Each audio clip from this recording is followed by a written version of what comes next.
John Ledley Dagg is a little-known leader within the Baptist faith. After a closer investigation into his life, it turns out that Dagg has done quite a bit to form the doctrine of the Southern Baptist life. From schoolmaster at a private school to a theology professor and president of Mercer University, he was the first theologian of the Baptist denomination to write books including a manual theology and an autobiography. It was published by the predecessor of the Sunday School Board, the Southern Baptist Publication Society.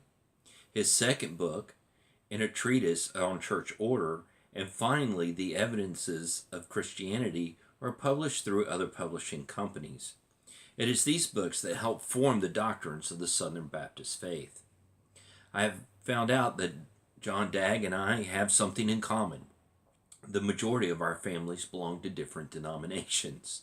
My family is a majority of Methodists and are still trying to figure out what happened, but I digress. He was ordained in 1817 and asked by Ebenezer Church to come and use his talents. He asked for a trial period to make sure that God was calling him to ministry, which they did. One other matter was bothering him. Was he to be a bivocational or a full-time pastor? He turned to several people for advice, but it was one man that seemed to help him to make up his mind for full-time ministry. He was an elder by the name of Fisto, who told him, "The Lord hath ordained that they who preach the gospel should live of the gospel," and shortly after the trial, he accepted the call of the church. He met Fannie H. Thornton and married her in 1817. From there, he preached at several churches across Virginia. It was one church, though, that would end up changing his life. He was preaching at Chumpawamsee in Stafford County. He liked to preach whenever he had an opportunity, and so on a weekday in a candlelit room one evening, in a local residence, the Holy Spirit showed up. Women were wailing and there was chaos in the room. And he was trying to comfort one of the women when a man appeared and told him, "Get out." He pointed to a window and Mr. Dagg obliged him.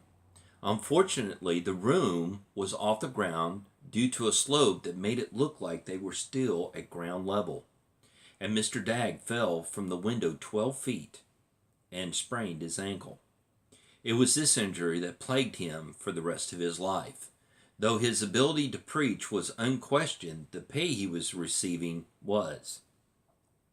He never was able to make a wage to truly care for his family, and he turned to teaching. He opened a female school in Middleburg, Virginia, and continued to preach, and it required him to travel all night to get back to school to teach on Mondays.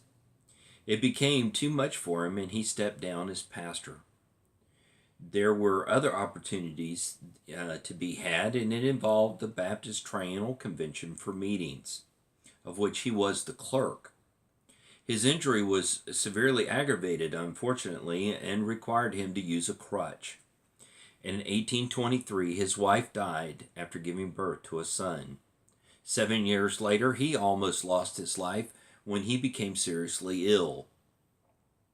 He said of this illness, "Solicitude for my helpless family inclined me to live, and it was the will of God to restore my health." He also gives credit to Elder Noah Davis. He was the creator of the American Baptist Tract Society that would go through a name change to the American Baptist Publication Society, and in 1826 moved it to Philadelphia, and Pastor Dagg went to work with him. 10 years later, in 1836, Pastor Dagg would move his family to Alabama to start the Alabama Female Athenaeum, that was a Baptist school of high order.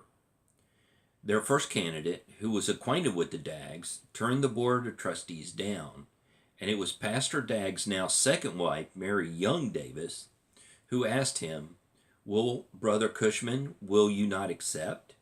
And he replied, "No, it will not suit me. My wife is not a teacher, but it will suit you and Brother Dagg." The school prospered several years, but then began a steady decline until eventually it closed and the buildings were sold to the University of Alabama. In 1843, Pastor Dagg became a professor of theology at Mercer University. He would later become president of the school. And he said of his experience at Mercer, "My Baptist brethren in Georgia treated me with a degree of respect and confidence that justly claimed and must receive the lasting gratitude of my heart." He left the university in 1856 and became a writer. But because of problems he had since 1824 seen, he had to hire an amanuensis to dictate to. His first book, titled Manual of Theology, this book lets the reader know that the only way to get to know God is to study His Word, the Bible. Mark Deaver of the Founders Ministry said this about the Manual of Theology: "With traditional arguments and texts, but with striking concision and moving devotion, Dagg presents the student with the infinitely attractive God of the Bible, one spiritual, omnipresent, eternal, immutable, omniscient, omnipotent, and infinitely good, always truthful, perfectly just, holy, and wise." His second book, Evidences of Christianity, is the method adopted in this work founds the first arguments on facts of which all men of ordinary information have knowledge. It begins with noticing some prominent singularities of the Bible, discoverable by common observation and the aid of commonly received history. These it notices, not so much for the sake of argument as of indictment to enter on the study with inducement to enter on the study of earnestness. His third book, The Elements of a Moral Science, was written to render that work a complete system of divinity. A supplement is needed on Christian morals. But in the ordinary course of instruction, moral philosophy is introduced among the studies of colleges and receives the attention of students who never enter a theological school. In agreement with this usage, it has appeared to me better, instead of adding a supplement to the manual, to prepare a separate work on morals and adapt it to general use. Pastor Dagg was a man that was greatly respected throughout the Southern Baptist Convention for his preaching, teaching, and writing abilities. Throughout his life, the books he has written are still relevant today and should be required reading so that the history of Southern Baptist theology could be better understood. There are 4 things pastors could learn from the life of Pastor Dagg. First, preaching must emphasize what the Bible emphasizes. Secondly, do your best to live a life of holy obedience. Thirdly, scrupulously conform your church to the Scriptures.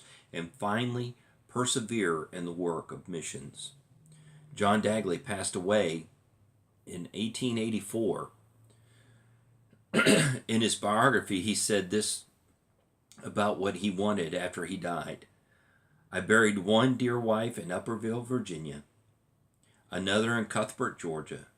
I expect my body to be interred in Hayneville Burial Ground, a place which I have never been. I place no monuments on the graves of my departed wives, and I wish none to be placed on mine, not a stone to tell where I lie. We shall sleep in our earthly bed far from one another, but we shall all sleep in Jesus, and we have the promise that them that sleep in Jesus will God bring with him. When he comes, we shall be gathered together. We shall meet to part no more." Dagg is perhaps the most representative theological figure among antebellum Baptists in the United States. To his contemporaries, he was the Venerable Dr. Dagg, a man of intellect and piety, of honesty and integrity, of clarity and thought and discourse. His gentleness and courteousness were frequently noted. One person wrote, if there ever was a man great who did not know it, or knowing cared not for it, that man is Dr. Dagg.